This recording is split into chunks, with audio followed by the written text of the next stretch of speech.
Alexandre de Moraes, ministro relator da ação penal da suposta trama golpista da ação penal 2668, pediu ao presidente da primeira turma, o ministro Cristiano Zanin, sessões extra para o julgamento desta ação penal. Vamos lembrar, a gente já teve sessões na terça de manhã, dia 2 de setembro, terça à tarde e quarta de manhã. Foram já 3 sessões da primeira turma.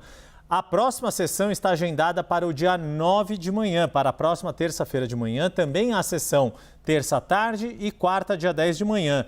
Moraes agora pede mais sessões para quinta-feira, dia 11 de setembro, provavelmente no período da manhã. Normalmente o Supremo Tribunal Federal tem sessão do plenário com os 11 ministros às quartas-feiras à tarde, por isso que na quarta-feira só tem sessão da primeira turma de manhã, mas também costuma ter sessões às quintas-feiras quando necessário. A ver como vai ser deliberado isso da parte de Cristiano Zanin. E lembrando que na sexta-feira, dia 12 de setembro, também já há 2 sessões de manhã e à tarde reservadas para a primeira turma fazer a análise desse caso. Você lembra que a gente trouxe aqui durante a transmissão terça e quarta-feira, nos dias 2 e 3, não só os nossos live highlights, informações da nossa equipe de jornalistas, âncoras, analistas, reportagem, repórteres em loco, produtores, redação da CNN, toda mobilizada para trazer informações adicionais enquanto você acompanhava a transmissão do que acontecia na primeira turma. Nós também mostramos o status do julgamento, cada etapa que ia sendo cumprida no rito do julgamento da ação penal. A leitura do relatório por Alexandre de Moraes, ocorrida na manhã de terça-feira, a sustentação oral do Procurador-Geral da República, Paulo Gonet, que também aconteceu na manhã de terça-feira, dia 2, e durante a tarde de terça-feira e manhã de quarta-feira, cada uma das 8 defesas dos réus desta ação penal puderam fazer a sua sustentação, a começar por Mauro Cid, colaborador da Justiça, ex-ajudante de ordens do ex-presidente Jair Bolsonaro, e depois, por ordem alfabética, Alexandre Ramagem, Almir Garnier,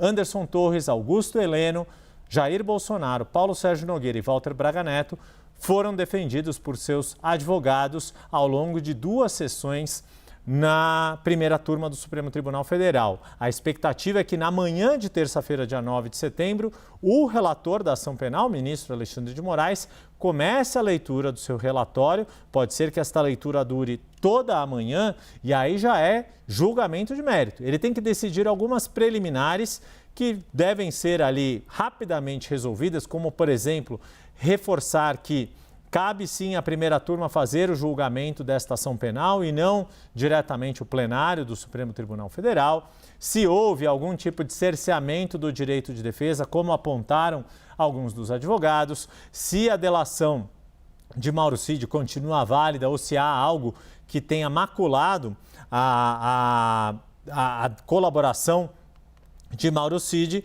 E aí, por fim, Alexandre de Moraes, aí depois de resolvidas essas preliminares, é que se entraria na fase do mérito propriamente dito. Ou seja, se Alexandre de Moraes, como relator da ação penal, vota pela condenação ou absolvição de cada um dos réus em cada um dos 5 crimes a que 7 deles respondem.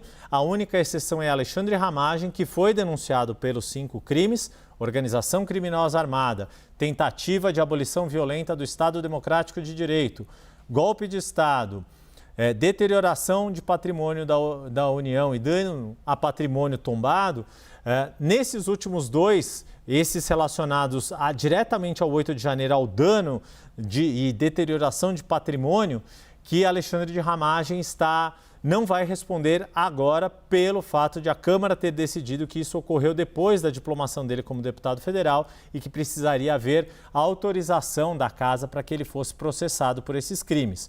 Como os demais crimes teriam ocorrido antes da diplomação como deputado federal, organização criminosa armada, abolição violenta do Estado Democrático de Direito e golpe de Estado, isso teria ocorrido quando ele ainda era diretor-geral da Agência Brasileira de Inteligência, ele segue respondendo nesses crimes na ação penal 2668. No caso de Jair Bolsonaro, dos ex-ministros, ex-comandante da Marinha, arrolados aqui no caso, eles respondem por esses 5 crimes.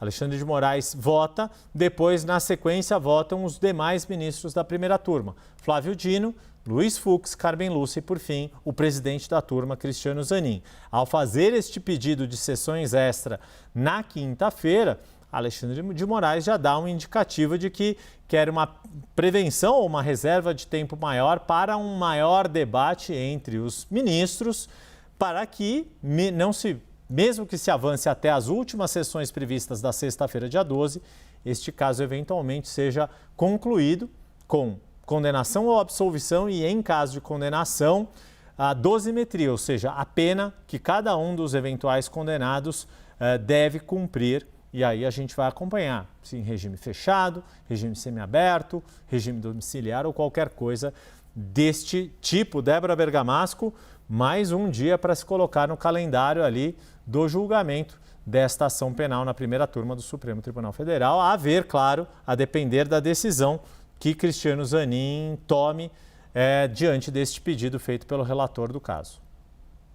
Não vai negar, né, Yuri Pita? Cá para nós não vai negar. Dificilmente seria inusual, né? Porque tem acolhido a todo esse tipo de pedido. E geralmente, né, esse tipo de pedido é feito quando se tem uma necessidade concreta que se explica aí a ver, mas a gente fica de olho quando houver a decisão do ministro Cristiano Zanin.